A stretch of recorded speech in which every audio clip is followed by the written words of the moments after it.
Hello again, and welcome to Kabbalah Revealed. I'm Tony Kozenek.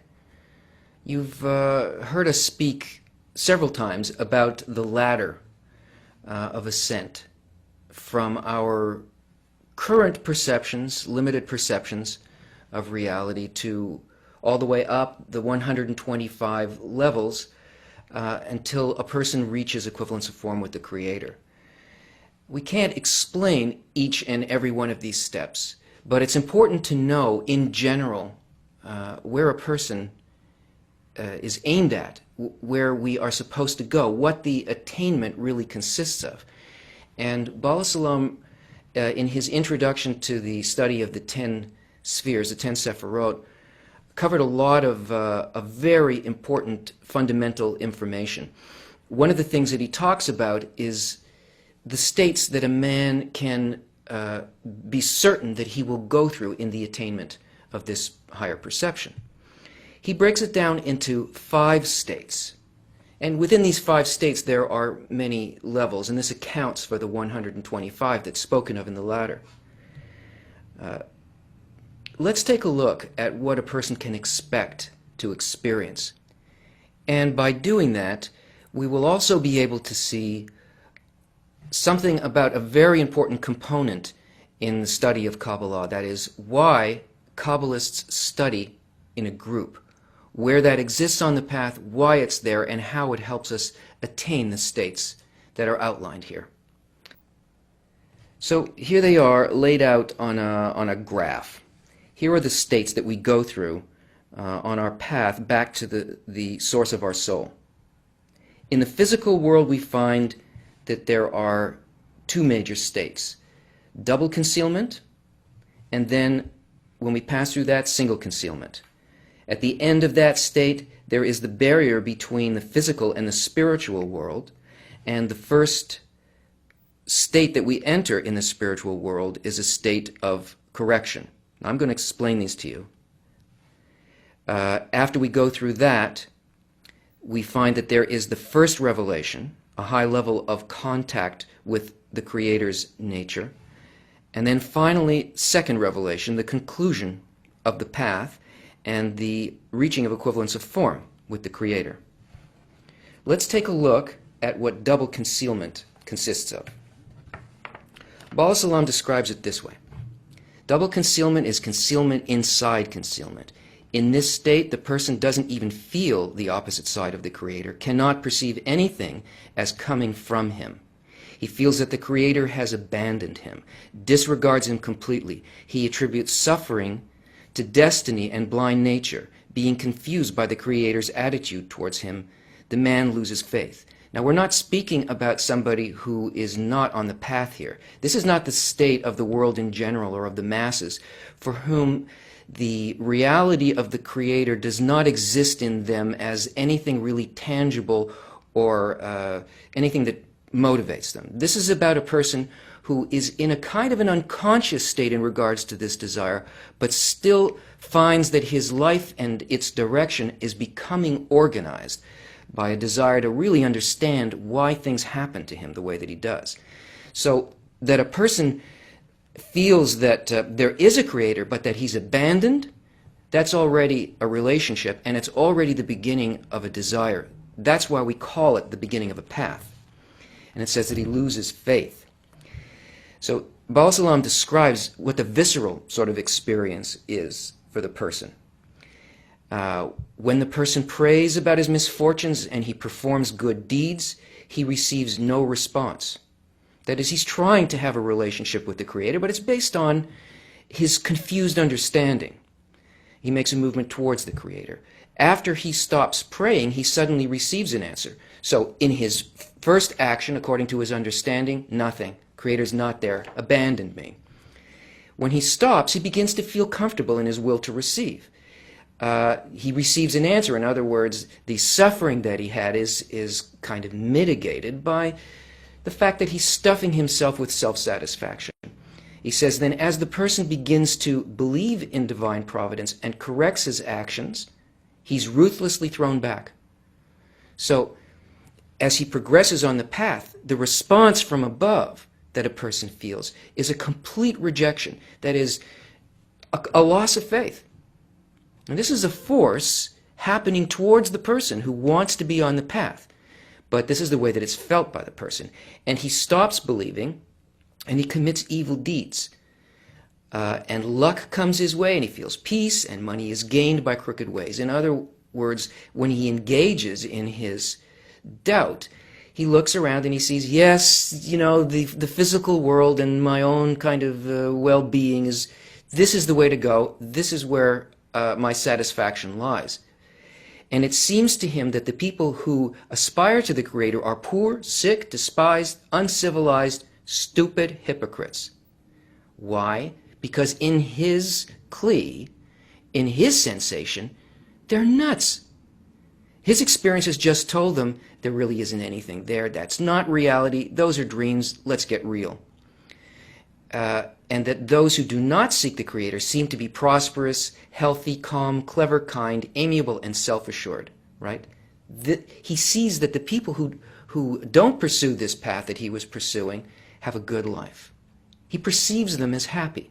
And there are the props of his reality.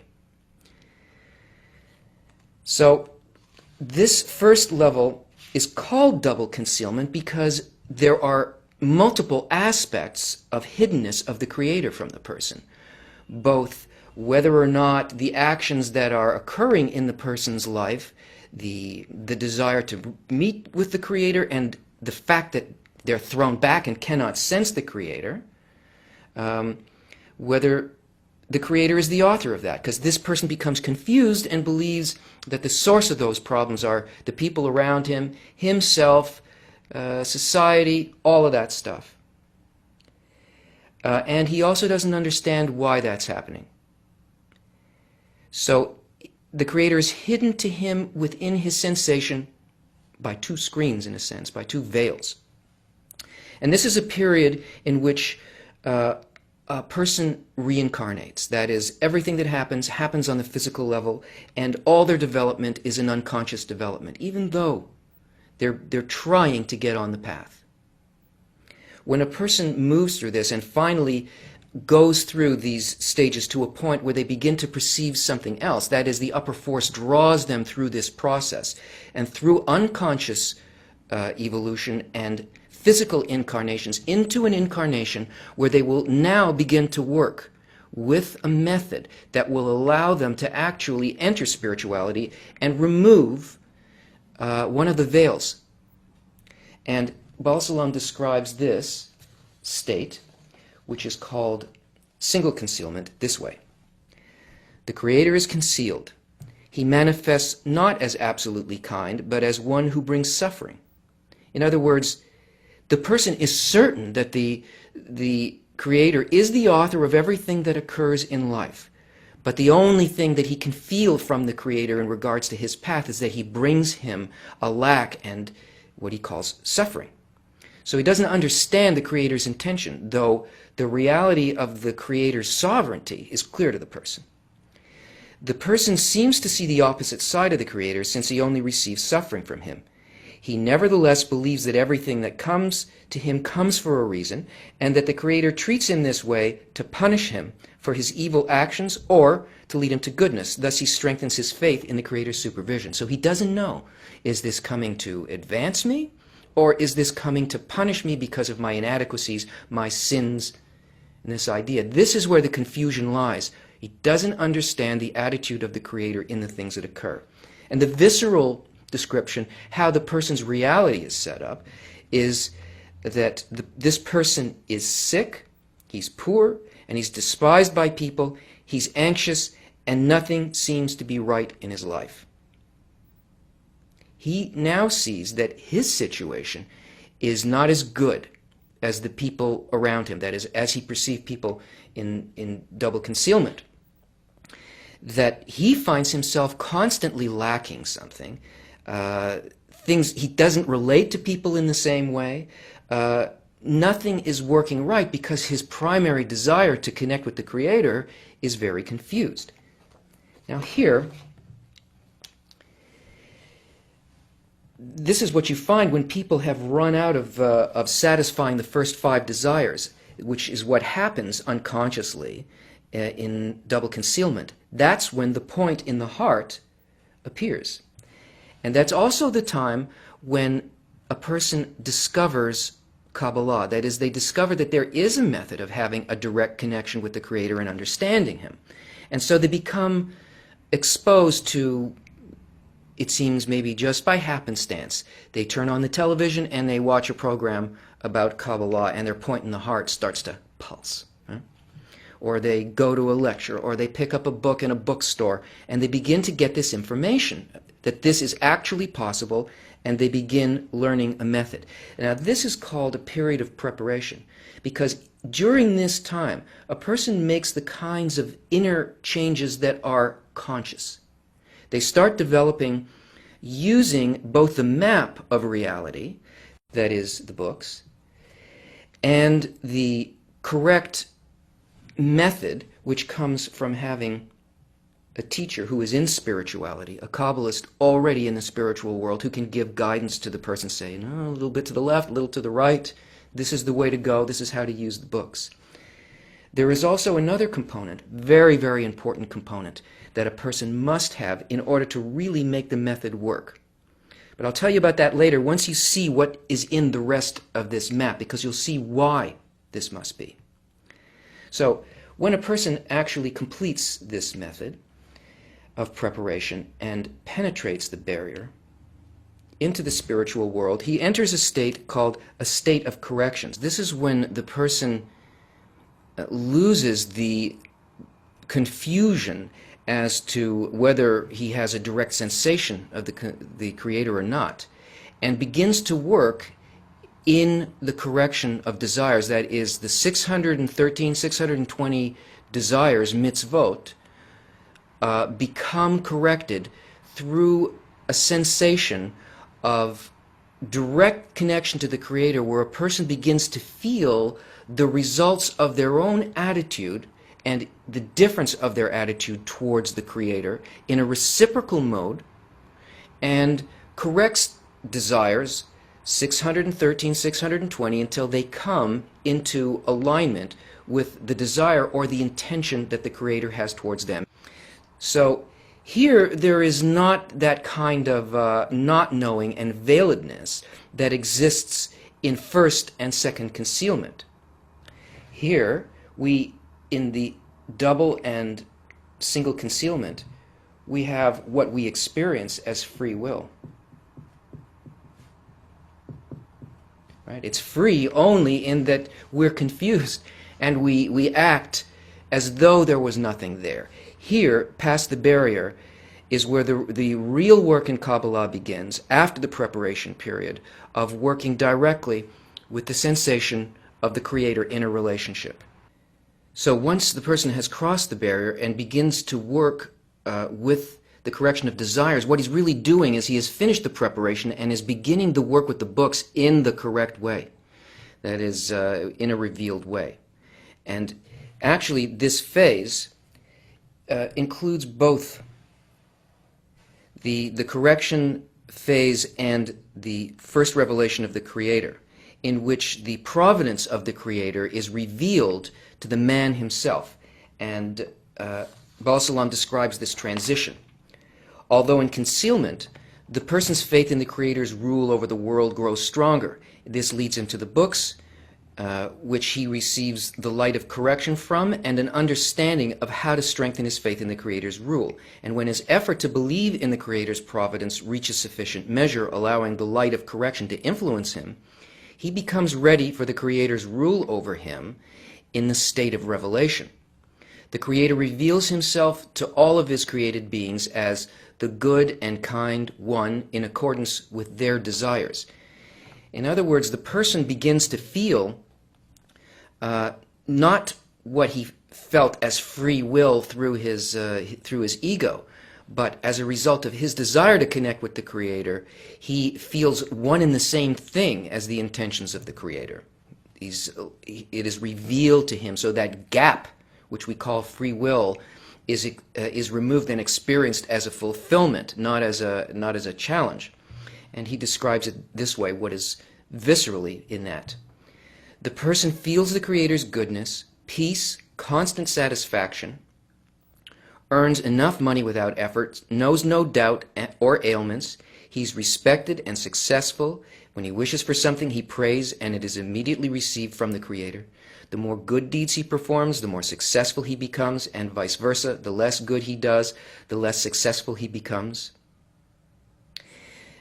What does he mean by this? Everything that he perceives is satisfaction to him. He no longer imagines that there is something outside of reality. He's not longing for something outside. It becomes revealed within him.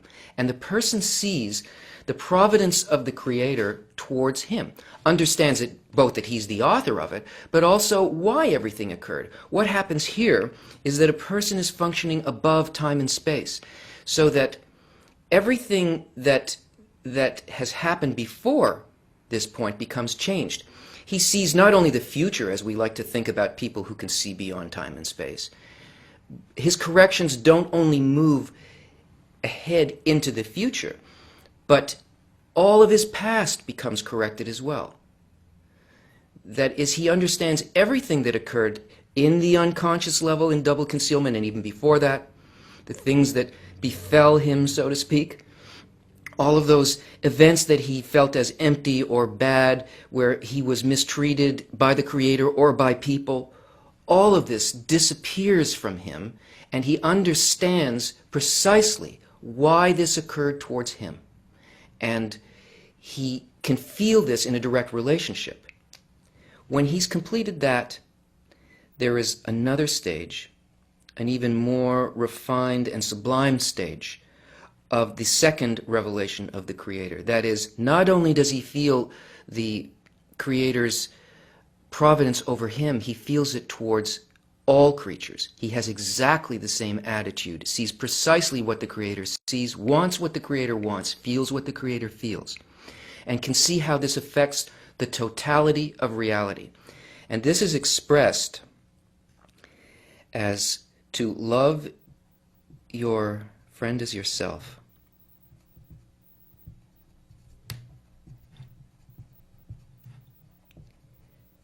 To love your friend as yourself. And by experiencing love your friend as yourself, that veil is removed and the person achieves love your Creator.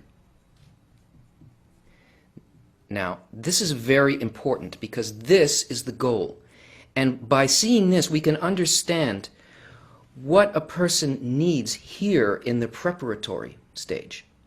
Here, in order to reach this state, a person has to begin developing a method that deals with that state. The state of love your friend as yourself. The state in which everything is interconnected and functions just for the purpose of the fulfillment of the whole. Now, that's not possible just by reading books by yourself or taking direct instruction from a Kabbalist in spirituality.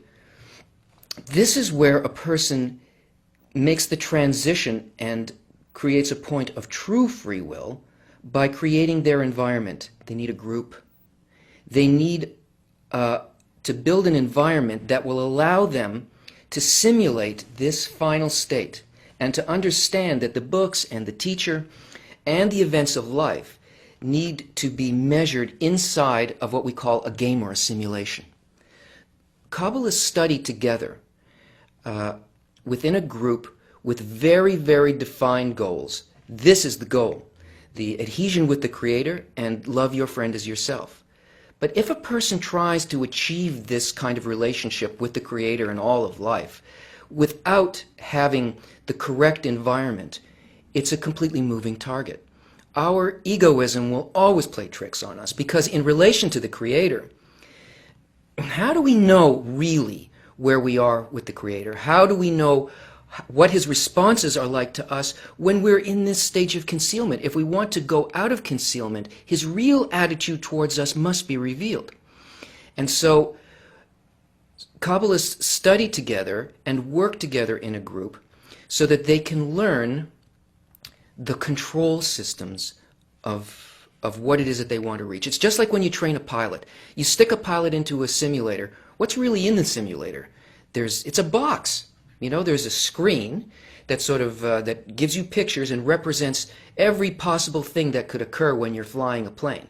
Because when a guy is a new pilot, you're not going to put him into a 747 and go on, just try it out, see what happens.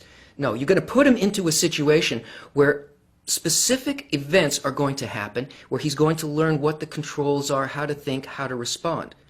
And even though he's just in a box with a bunch of electronic controls and pictures flashing in front of him, when he emerges from this, he actually knows how to respond in an emergency situation, how to land, someplace in Greece. He's never been there because he did it through a simulation. The group provides a point at which a person gets immediate feedback, because everybody who's working in the group is only studying in order to reach a specific goal.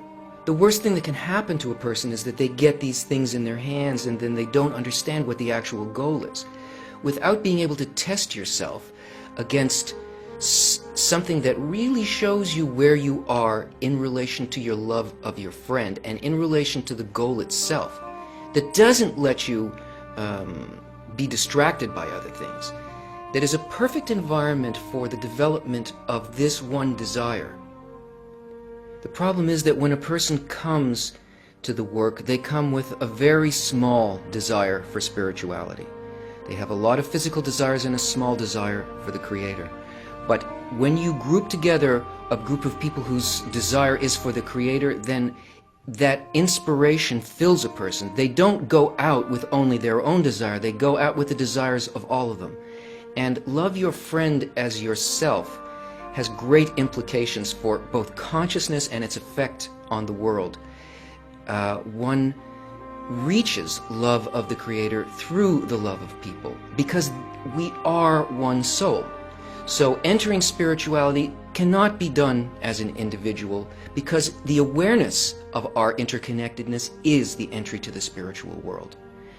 And by working with all of these elements, the books, the correct Rav, the correct teacher, and the correct environment which we have the freedom to create for ourselves, it is by doing that that the Kabbalists can enter the spiritual world. Join us again as we go further and further on our journey. See you then.